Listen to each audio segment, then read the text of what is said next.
ہارون آباد خبر شامل کرتے ہیں ملک عبداللطیف چوہان زور نیوز بیورو چیف جنوبی پنجاب کی رپورٹ کے مطابق وائٹل گروپ کے سربراہ حاجی محمد یاسین مرحوم کی جانب سے ٹھٹہ گروپ اور دیگر کے لیے دعوت کا جو سلسلہ جاری تھا، اسی روایات کو آگے بڑھاتے ہوئے ان کے صاحبزادے میاں محمد آصف ثنا، میاں فاروق ثنا اور چودھری محمد طیب کی جانب سے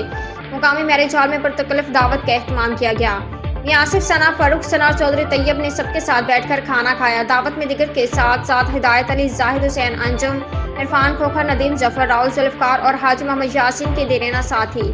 وائٹل گروپ کے مخلص اور بے لوث ورکر باؤ عطاء الرحمان بھی شریک تھے۔ اس موقع پر میاں آصف ثنا، میاں فاروق ثنا اور چودھری محمد طیب کا کہنا تھا کہ ہمارے والد حاجی محمد یاسین مرحوم نے